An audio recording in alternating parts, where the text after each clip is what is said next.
Hello, welcome to Spotlight, a radiant glow of positive creativity.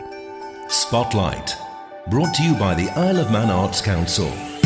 This evening, we catch up with the new Manx Wildlife Trust Biosphere Artist in Residence, whose medium is sound. Get an update on the creative writing competition for youngsters being run by accidental author Rob Cowley. And drop down to the Erin Arts Centre gallery space to speak to two young artists staging their first ever exhibition. Remember, do get in touch with any creative, artistic endeavours you might be involved in, planning, hoping to create, or really like to put in the spotlight. Poetic, theatrical, musical, literary, ceramic, sound, drag, film, mime, social media. We've had punk. We've had all sorts. Just get in contact. Howard Kane at manxradio.com or Spotlight at manxradio.com, as a few of you have been doing, but more would be better. The more, the merrier, as they say.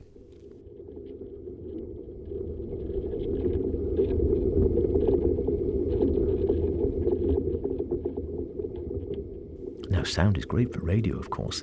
And what have we just heard? The sounds of sap travelling inside a living tree. Recorded using specialist equipment, of course. And these might be the sort of sounds we could be hearing more of in the coming 12 months, following the appointment of the Manx Wildlife Trust's latest Biosphere Artist in Residence. Amy Howse, unlike her two illustrious predecessors, is a sonic artist and is the third locally based artist to take on the year-long role in partnership with UNESCO Biosphere Isle of Man, funded by our very own Arts Council, like this programme. Just like Claire Payne and Ali Hodgson before her, Amy Howse will be looking to connect new audiences to the island's rich natural heritage via the medium of her own art, and in this case, using sound. Amy, along with Head of Engagement at Manx Wildlife Trust, Graham Makepeace-Warne, dropped into the Spotlight studio to tell me more. I'm so excited. It's such a great opportunity to work with Manx Wildlife Trust and to connect people to nature through sound. And an exciting choice, Graham, I think. I think this is Amy, I'm certain in saying this, is the first sound artist to take on the role. Yeah, I think it was a few months since I was last in here talking to you before we went through the interview process, and I think I actually said it'd be nice to have something that wasn't 2D art, just something a little bit different, and I don't think we could get more different than sound as an art medium. And I'm really excited to see what Amy produces through her residency. And we're really lucky to have the Biosphere Artist in Residency hosted at Manx Wildlife Trust, and we're really grateful to the Arts Council for funding it. We've got funding for another year after this. But we're really hopeful that we'll get funding to continue after that, because it's just been great. It seems to get better year after year.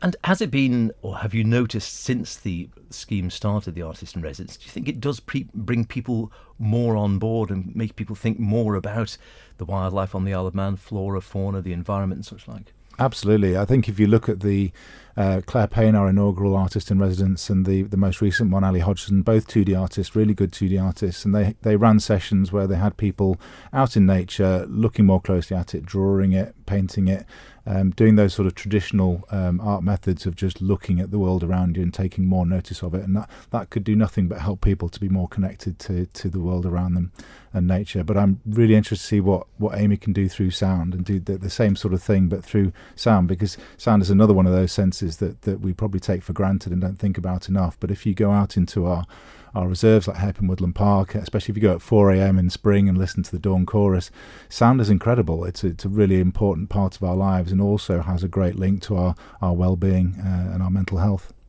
So tell us a little bit about your background then, Amy, because people might have seen you around. I've seen you before out with Jackie Murray Grace and performing usually with a wonderful array of singing bowls or gongs or shakers or all sorts of fantastic instruments. What brought you into the world of sound art?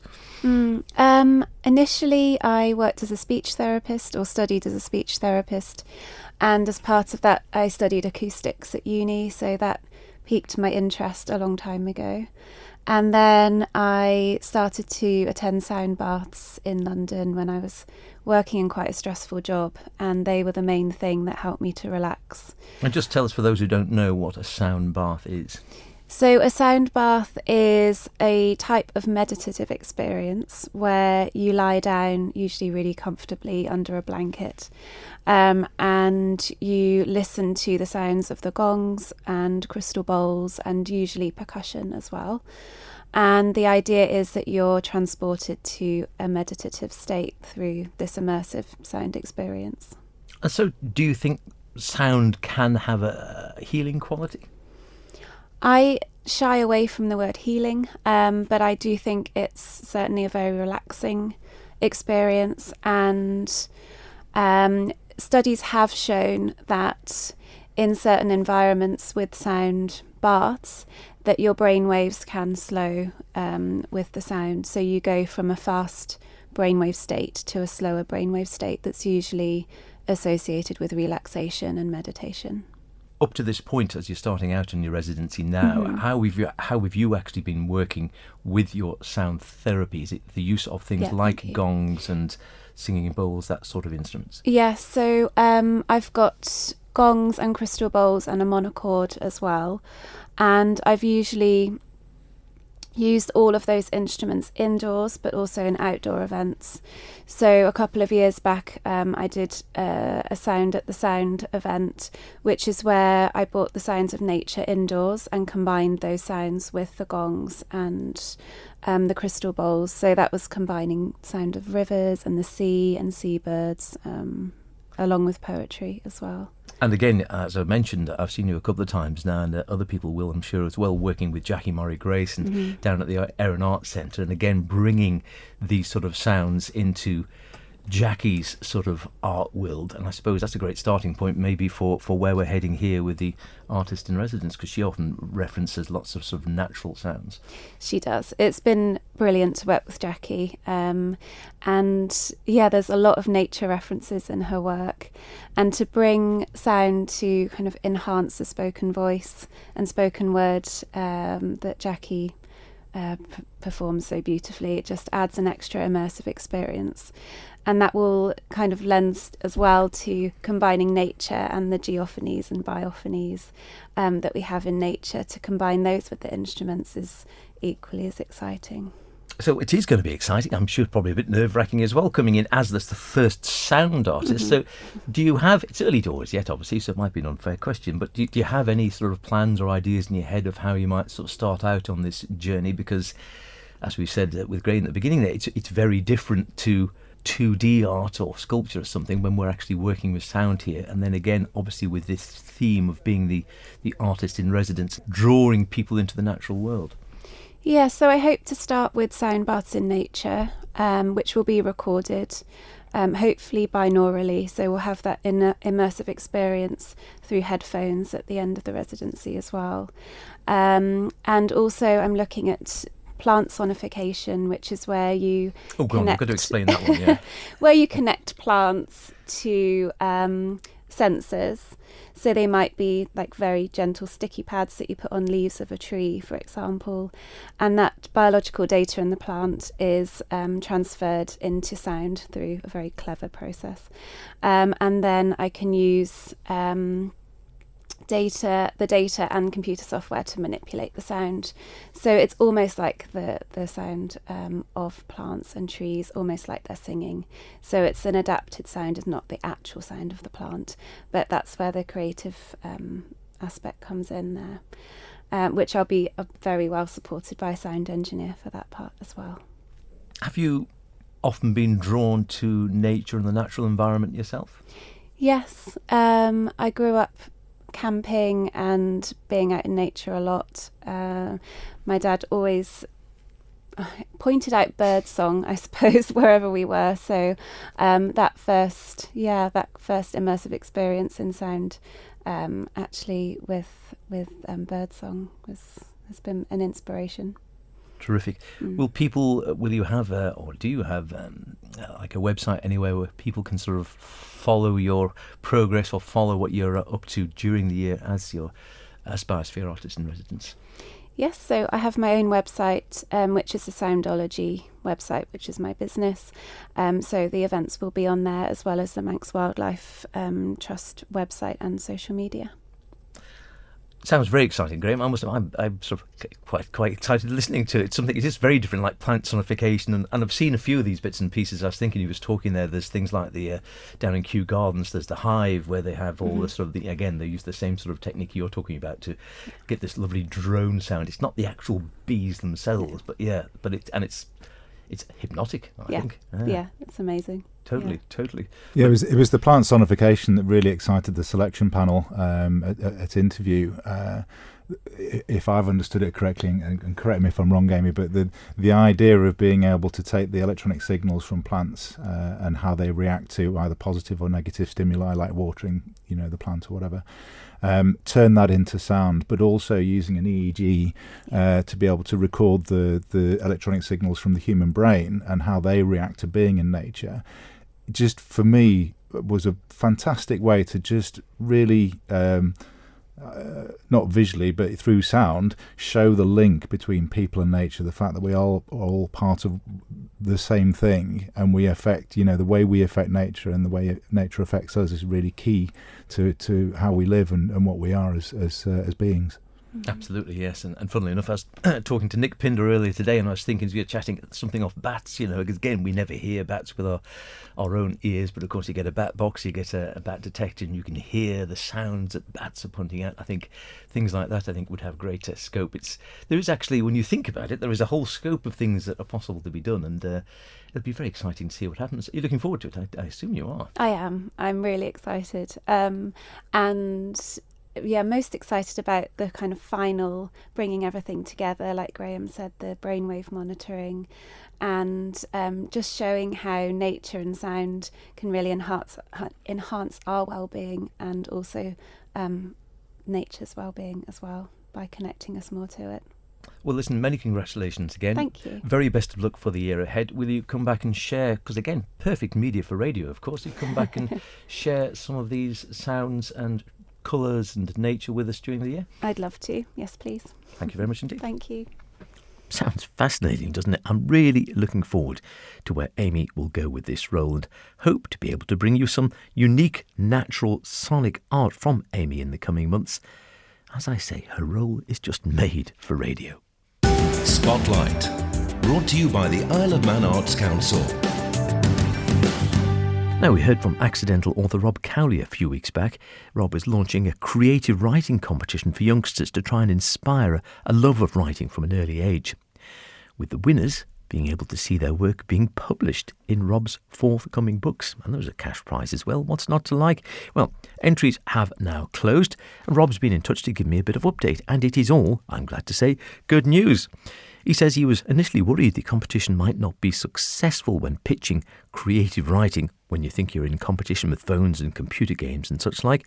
But he says, I'm very pleased that students have been very enthusiastic. 67 entries in total. I was expecting around 30. So it does show, he says, there's a demand for something like this every year. I think there is. People still like creative writing, I think, don't they? Even in the modern era, as it were. Most stories are very good, says Rob. Some are cute, one or two outstanding. It turned out to be quite a lot of work, but a really worthwhile project. Entries have come from across the Isle of Man, mostly from primary schools, and even 2 students who are homeschooled. You forget about homeschoolers sometimes, don't you? The stories are creative. Many have important messages to share, particularly about bullying. And some of the illustrations are absolutely adorable. It's going to be a really hard job for the judges to find the winners. It always is. They're always all winners in these competitions in many ways, aren't they? The results will be announced in early November, and hopefully we'll catch up with Rob then to hear more and perhaps hear some of the stories of the winners, or bits of the stories at least. And he says he's had lots of really good positive comment from parents. I'll give you a taste of some of the comments he's had. One person said, thank you for organising. It's brilliant you're encouraging young people to use their imagination and skills, giving them an opportunity to share their stories as well as benefiting local charities. A really great cause for everyone involved. Someone else says, my son will be so pleased when I pass on your message to him in the morning. He has taken us totally by surprise. His teachers and he will tell you he does not like to write. He says he has no imagination. Now he's actually sat on his own, has written his story out, typed it all up by himself, and when we finally got to read it, we were amazed with what he came up with. Thanks so much for getting me interested in using the imagination he doesn't seem to think he has. And he completed the story. We're very proud of him. That's a lovely line, isn't it? And one more saying, attached there's a story written by my 8-year-old daughter Millie. She's only just finished it, so her drawings are still on her first draft and not coloured in. She's really loved writing the story. She's very proud of it. I hope you enjoy reading through everyone's entries. We're just a little over the word count. Oops. Yes, that's always the hard part. Looking forward to hearing some of those. I'm sure there are going to be some absolute stormers there among the imagination of the youth of the Isle of Man. Look forward to hearing more from Rob in a couple of weeks' time on that one. Now, I never need too much encouragement to head down to the Erin Arts Centre in Port Erin to have a chat about some of the wonderful happenings going on there. Drama, music, poetry, workshops, concerts, or art, of course. So when I was contacted by 2 young artists to ask if I'd like to drop down to have a chat about a new exhibition they were jointly staging there, well, I headed down at the first opportunity and caught up with them in the midst of organising the event. With the 2 artists busy doing the really hard graft here of actually getting the exhibition mounted, all the pictures framed up on the wall, getting the lighting right, getting the positioning right, all the work that goes on behind the scenes before people come in to actually enjoy the art down here at the EAC. So they've taken a little break out from quite a lot of hard work going on here to have a little chat about what's going on. So perhaps I'd like to introduce yourselves. My name's Rosemary Watson. I work primarily with lino. I do a lot of lino printing. And I guess I've been working with lino now for about 5 to 6 years. Lovely. And over here? I'm Iona. I like pen and ink and I like digital, and it's our first exhibition together. Terrific. So just tell us first off, perhaps, how did the exhibition come about? Do you work together a lot, or was this a one-off, or how did it happen? It was pretty spontaneous. So last year I had a little market stall selling my prints at the Erin Arts Centre on their Christmas market. And Louisa mentioned to me that they have an exhibit space and that they are looking for artists. And sort of later on in the year, I emailed her asking if there's any space. I came down to have a look, and I took Iona with me just as a bit of a jolly to have a look at the Erin Arts Centre. And when we were chatting to Louisa, she's like, "Oh yeah, we often have like dual exhibitions," and so it was like, "Nudge, nudge, come on, Iona." And so that was where the joint exhibition was born. So had you done anything down here before, or anything similar to this, Iona? Not at all, absolutely. My first time exhibiting, and yeah, we've known each other, we've been friends for a very long time, so our work meshes really nicely together. Give us a little hint about sort of themes then. So what would you say, how would you sort of describe your own work? Me personally, my work's quite fantasy, it's whimsical. Normally work in black and white, but I've pushed myself out and we've gone for big, colourful pieces, all based on Hans Christian Andersen's The Wild Swans. Lovely. And for you, Rosemary? So I've gone for something a little bit more realism-based than what I would normally go for.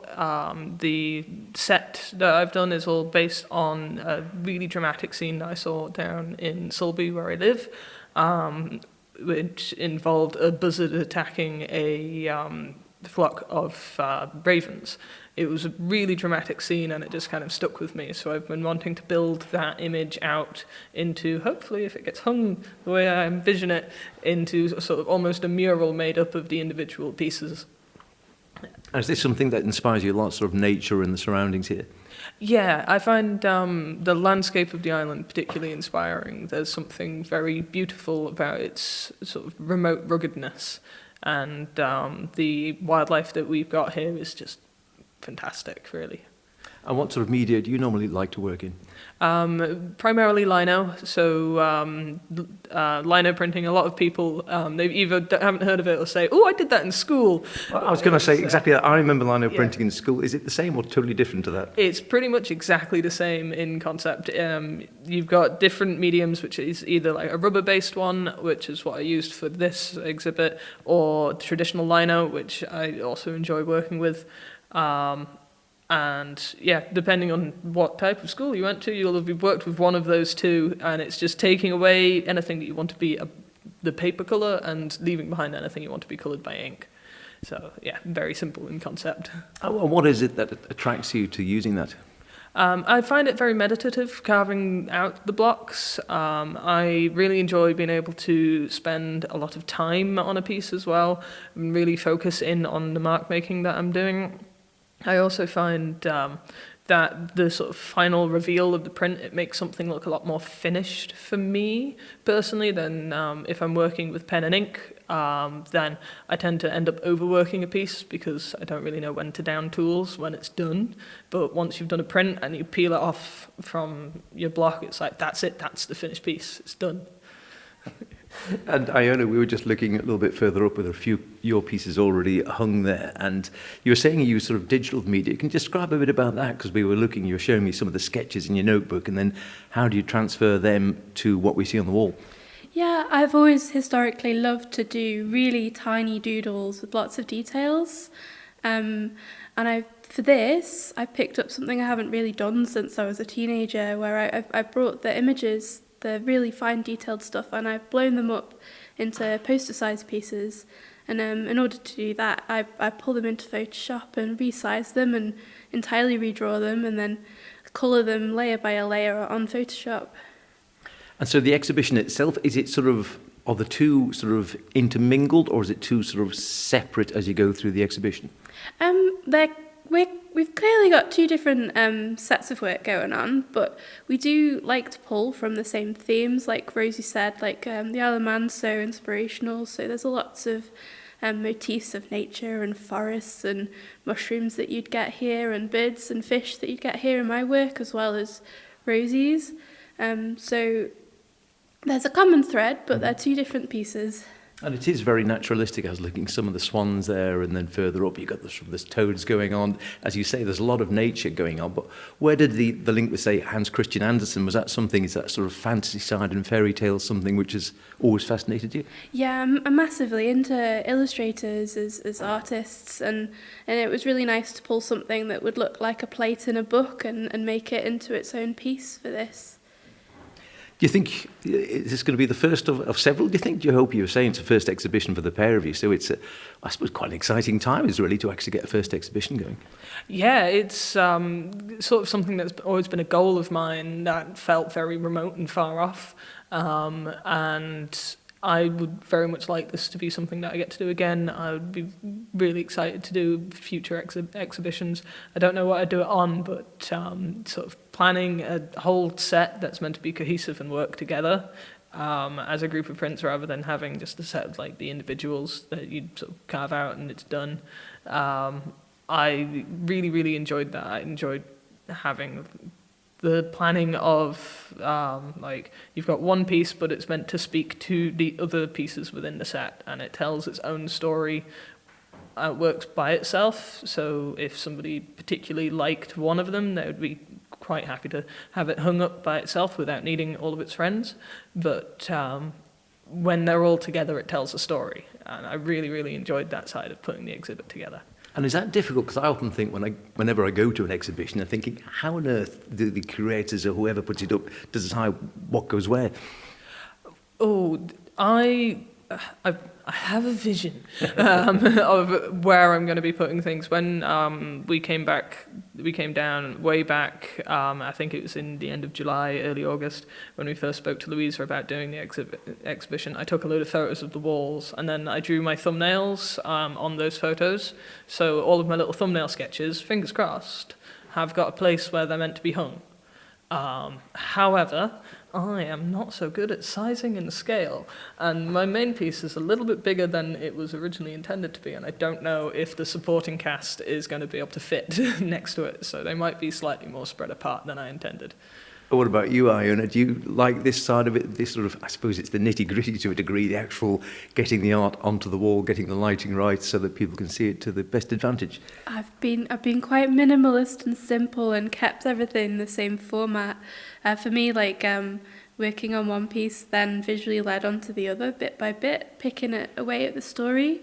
And so I'm able to I pulled them out today. I knew the colours would all go together, and then I arranged them, and they've gone up on the wall. So I've tried to make it simple for myself. Now, the $1 million question, of course, is when or how can people come and see it? The exhibit will be running until December 21st. There will be a few Saturdays where we'll be coming in and opening up special as a Meet the Artist. Unfortunately, we don't have those dates down solid just yet because I'm not organised. But 22nd of October till 21st of December are your main dates. Marvellous. And the works that are going up now, of course, will they be for sale, some of the works, all of the works, none of the works? All of mine definitely are for sale. Each one of them has a limited print run. I'm certainly not going to be printing the big one again anytime soon. It was such a hassle. And each one will be marked with how many of each edition there is that's available. But very much for sale. And what about you, Iona? Yeah, for me, I've just done one print for the gallery itself, and then I'll be contactable, and they'll all be for sale on pre-order. Lovely. Well, listen, I know you're very busy. We're sitting in the midst of all the work going on here now, so I better not keep you much longer, otherwise there won't be an exhibition for people to come and see. So thanks very much indeed, and best of luck. And thank you very much for coming on down. It was really lovely chatting. Thank you. We're very excited. Thank you. There certainly was a lot of work going on when I was there, so make it worthwhile for Rosemary and Iona. Go and check it out. It looks like it's going to be great. It's absolutely free, and you might bag yourself an artwork or indeed a unique Christmas present. That's about it for this week. If you want to hear anything again, go to maxradio.com, download the Spotlight podcast, listen where and when you want. Why not try it whilst out looking for your first Christmas tree? See you next week, when we'll be hearing, amongst other things, about the Easter Play Festival 2025. Until then, look after yourselves, and whatever you're doing, be creative about it. Himo.